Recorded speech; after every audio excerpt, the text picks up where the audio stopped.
So transdisciplinary research to close the diagnostic gap in tuberculosis care. Actually, Mev already introduced me. Maybe one addition, we're at the Infectious Disease and Tropical Medicine Institute here in Heidelberg.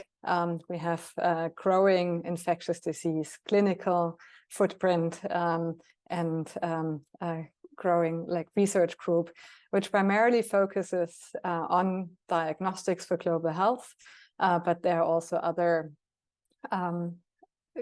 people in the team that have more basic science translational aspects or clinical research as well.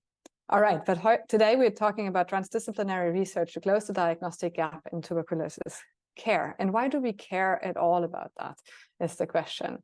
And I hope the slide shows you. The lack of access to diagnosis for tuberculosis is horrendous. In fact, we have about 10 million cases every year. And of those, about 41% never understand that they're actually suffering from tuberculosis.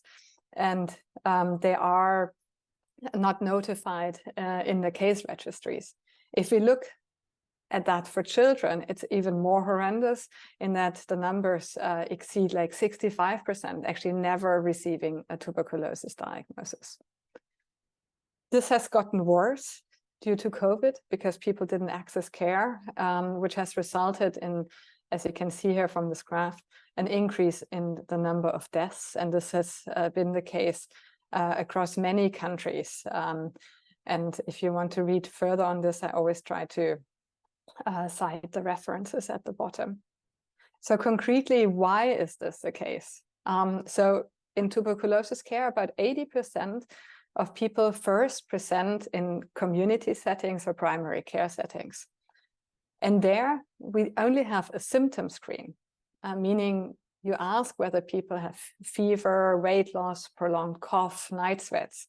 And you can already tell from those symptoms that these are very non-specific symptoms. Many diseases can give you a prolonged cough or fever. So at the place where most people present to care first, we essentially don't have a test, we only have a poor symptom screen. If people identify to be at high risk, they are referred to district or referral hospitals. And then we have diagnostic tests such as microscopy, which is actually not much better than what Robert Koch had over 120 years ago. And this is still the most widely used test globally, despite the fact that the WHO recommends a PCR test since 2010, but that PCR test has the problem that it requires electricity, temperature control, and is costly, and thus it doesn't reach patients.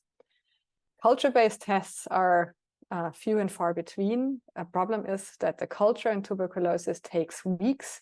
So even if you have access to culture-based tests, which are the gold standard tests, the result might come back so late that you never get the results because you already went back to your community and primary care center or to your home, and the results never reaches you. So this is the breakdown why essentially we have this large diagnostic gap.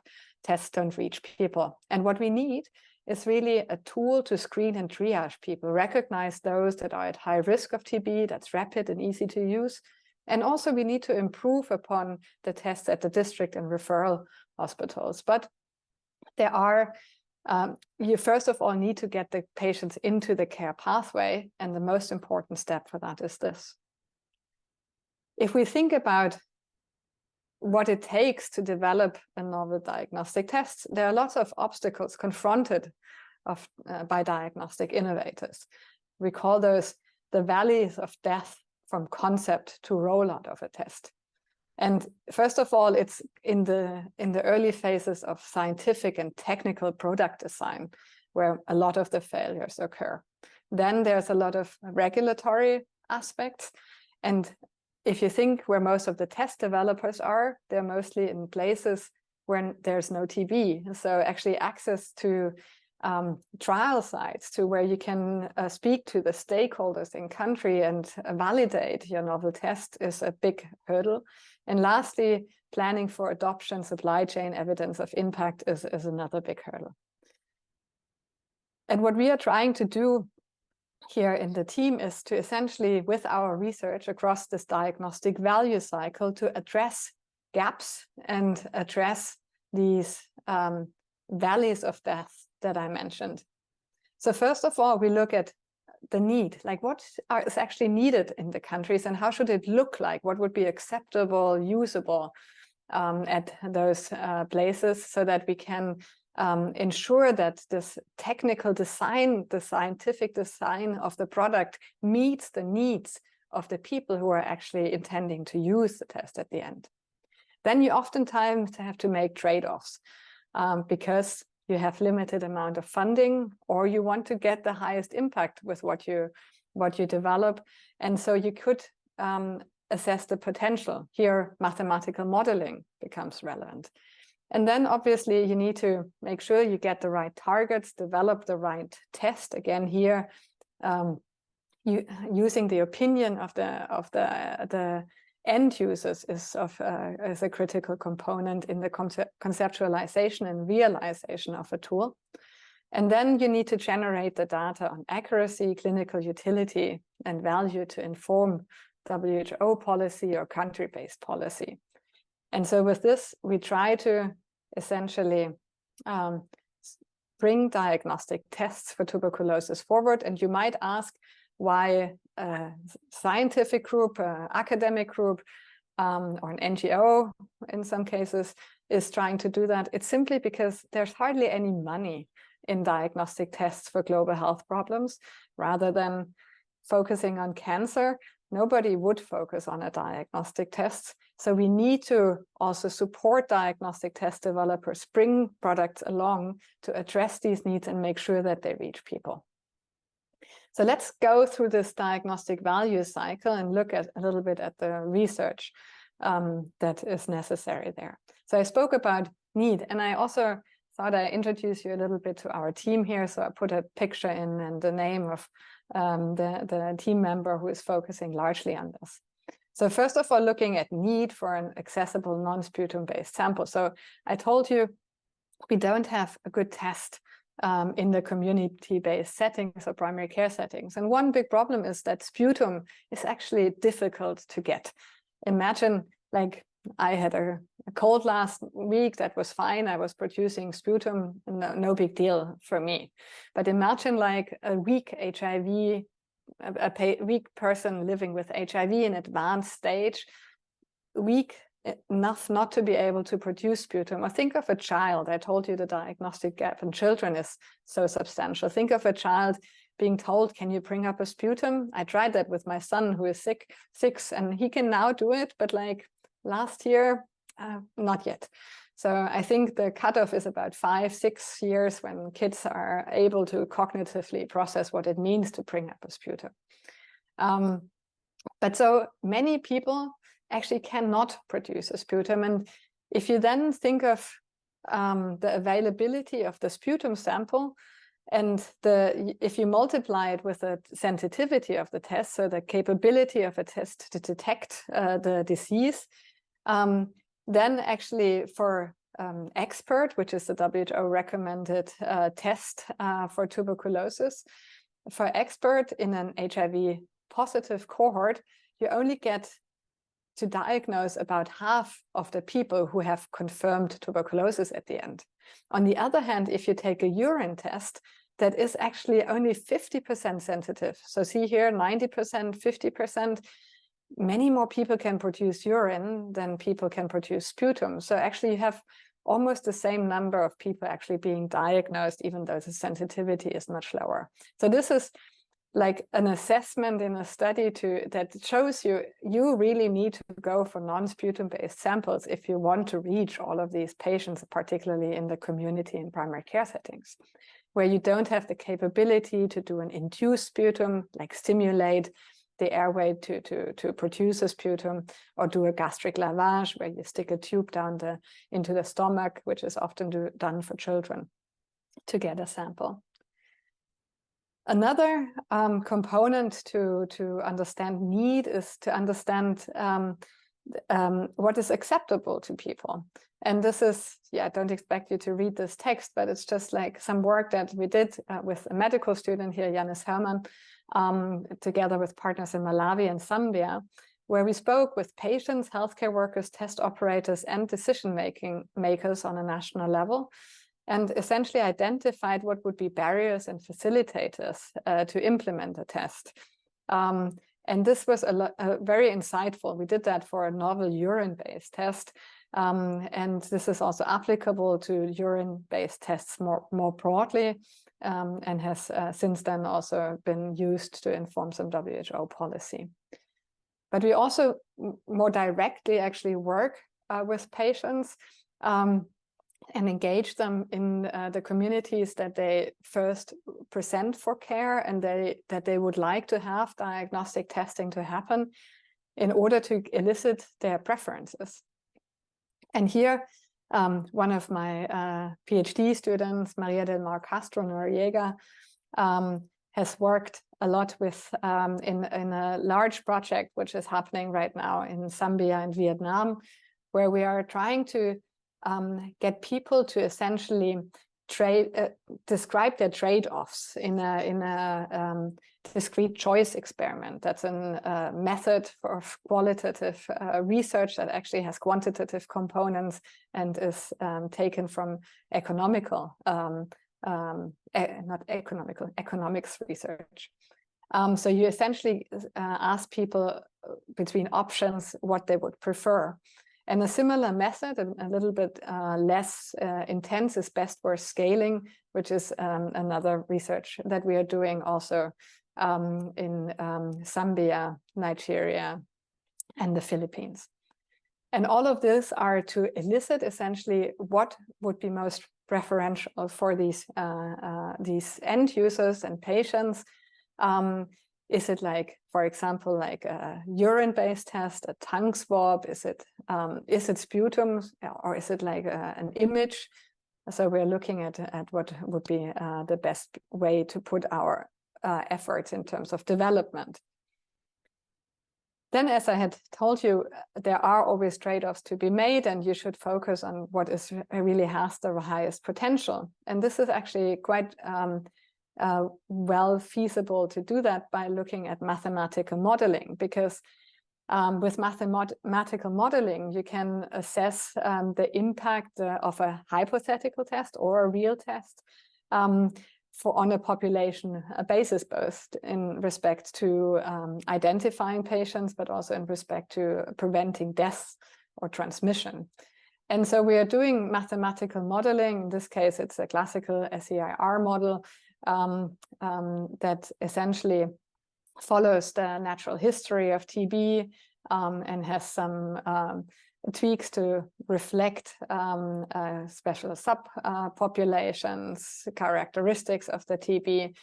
And with this, for example, we look at currently what the additional impact would be of a test that reaches more people, but might be less sensitive. So we are able to weigh these trade-offs. And this is work of Lukas Brümmer, who is a medical student in my team, who actually looked at what are cost effectiveness thresholds. So the aspect of cost that I mentioned earlier, I told you that the PCR test that the WHO recommends hasn't gotten wide acceptance because it's quite costly. So what would actually be acceptable? What should it cost in order to make a difference? And this is different screening considerations with different tests essentially, and different countries, and what would be most acceptable. So now we have spoken about need, about potential. If I go back to this here, now we are going onward to discovery. And here, first of all, you need to know what to go after, right? So we have now defined that actually looking at novel sample types, like urine would probably be a good idea to, because more people can produce it, it's more accessible. But what would be acceptable sample targets, or targets for TB in those samples? And this is work that we did together with a colleague at McGill, now in Australia, where we essentially mapped the biomarker landscape of tuberculosis and looked at what the performance was. This is on a graph where you have sensitivity on the y-axis, specificity, 1 minus specificity on the x-axis. So you want to actually have them up here in that corner. And you can see that there are many studies with biomarkers that fall into that region. That being said, if you actually replicate the data, do it with larger studies, the bubble size is the study size, you see that many of those positive findings quickly drop off, and those biomarkers are not so promising after all. But the other thing that you need to know is essentially what actually would be acceptable in terms of your characteristics of the test. And this is work that the WHO does to define what actually would be the optimal target product profile. So how should the diagnostic tests look like? And I'm mentioning this here also because we have actually supported the WHO on various occasions in developing these target product profiles, which was a lot of stakeholder engagement, but also modeling, care pathway, mapping, and qualitative research in order to come to the characteristics of such a target product profile, and also in order to define what a trial should look like to define or to validate if a test meets those characteristics. So we had said sputum not so good, but other sample types could be favorable. And so I just wanted to quickly actually show some research on this. So this was work on urine, which in part I did already in my prior work life at FIND, the Foundation for Innovative New Diagnostics, where we worked with a company to develop a better urine LAM test, which is a urine-based TB diagnostic, and we're able to improve substantially on it, but it's still not, unfortunately, on the market because we discovered some issues in its stability and its lot-to-lot variability. But this was the initial trial and then the initial meta-analysis that showed the promise of these tests, where you could see that the sensitivity compared to a currently WHO-recommended test was doubled. So there is potential in going after a urine cell wall component of tuberculosis in the urine to develop better diagnostic tests, and we are pursuing this further. We also just got funding from Horizon Europe to look at bioaerosol. So we all heard a lot about aerosol testing for COVID. Now we are trying to see whether this is actually feasible for tuberculosis diagnosis or possible for establishing transmission risk. And this is work that we'll be doing in the next 5 years with a small Swiss startup trying to develop easy sample methods that could potentially improve the non-invasive sampling and get molecular tests closer to the people and reach more people. The work that we are doing in GLOHRA addresses not the diagnosis, but the screening component. And I told you that this, in my eyes, is actually the most important component. And here we are trying to essentially use data from large prevalence surveys globally to see whether we can do better than that 4-symptom screen that I told you earlier. That was so neither very sensitive nor very specific. And so we have gathered essentially prevalence surveys with the help of the WHO from like, I have to count, I think it was in 16 countries in total. And also a lot of trial data from various organizations that we are now feeding into like the global data set. And you can imagine how much data cleaning and work that was.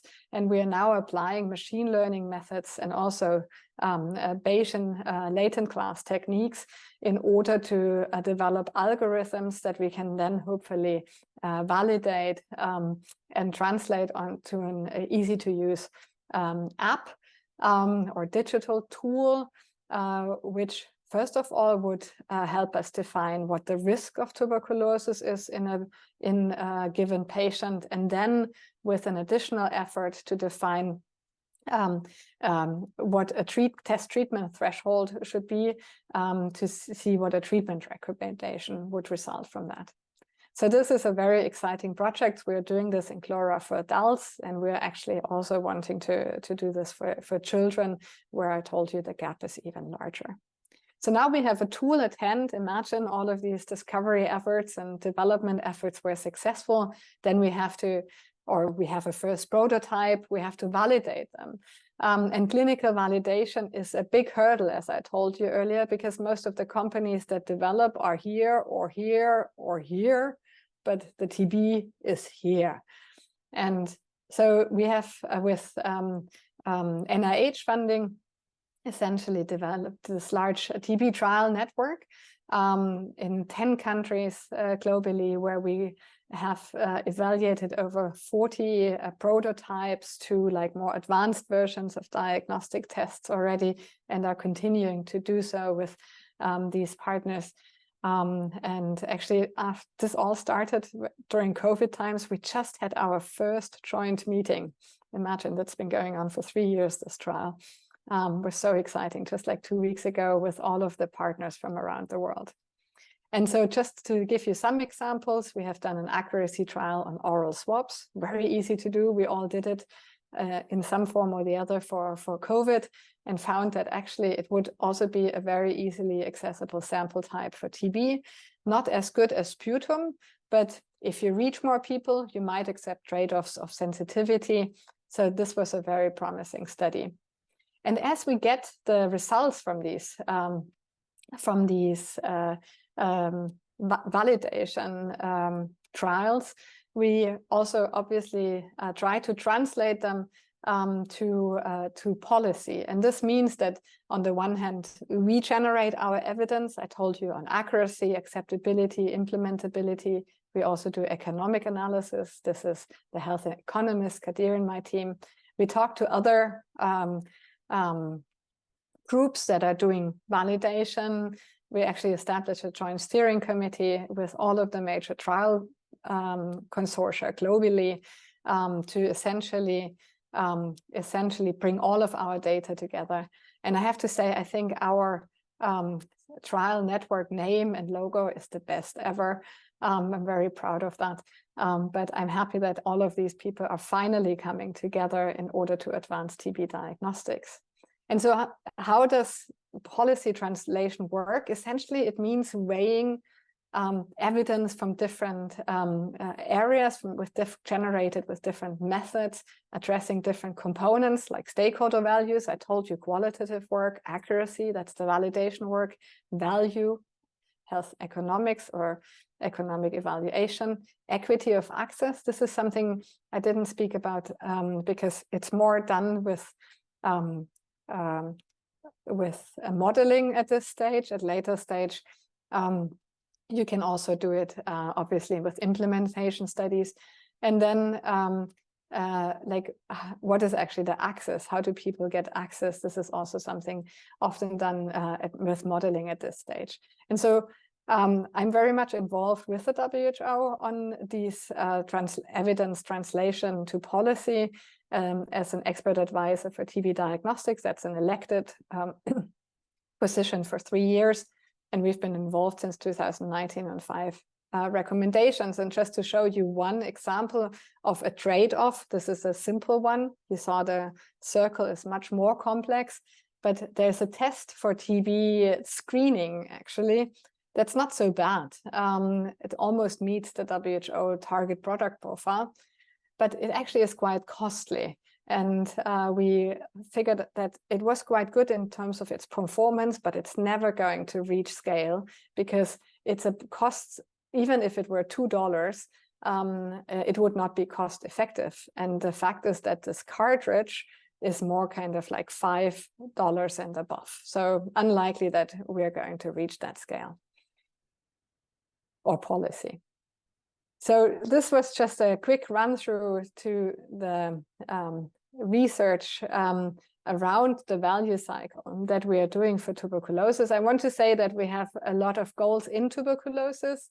I actually want to give diagnostic ownership to the TB, to the patients presumed to have TB, so that they can define what their risk is and what they need to do. And this really is done with self-testing. So this is my goal, hopefully in my lifetime, to make self-testing for TB possible. Seems like obvious, right? We made it for COVID possible. Why not for TB? It's much more complicated. But we're also looking beyond TB, other disease areas and questions.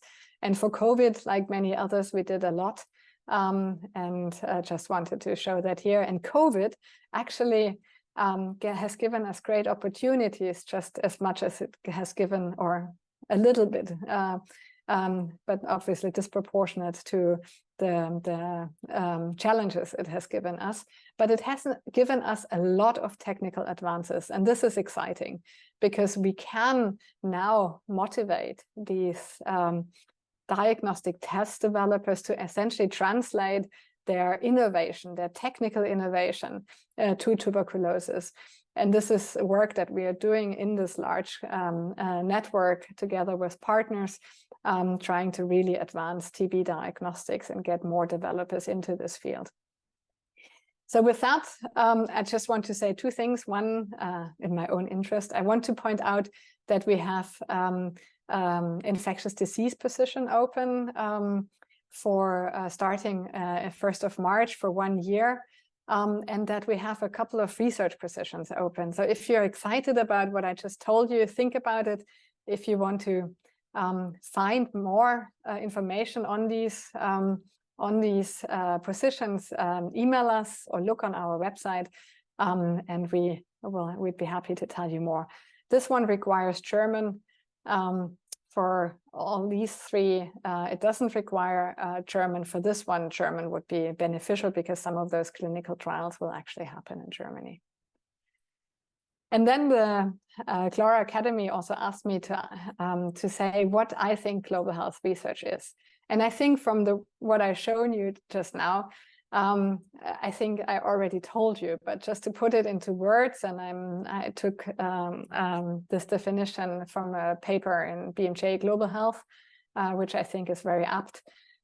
It's an area of research and practice committed to the application of multidisciplinary or transdisciplinary, multi-sectorial, which transdisciplinary actually includes the sectoral aspect, and culturally sensitive methods. I spoke to you about needs, knowing what actually is going to work for people, what they want, and approaches with the goal of reducing health disparities that transcend national borders. And with that, I want to thank you for your attention, and I hope I was able to tell you a little bit about tuberculosis diagnostics research or global health diagnostics research, what is relevant, and how we can work to address it. And as said, if you want to know more, please visit our website.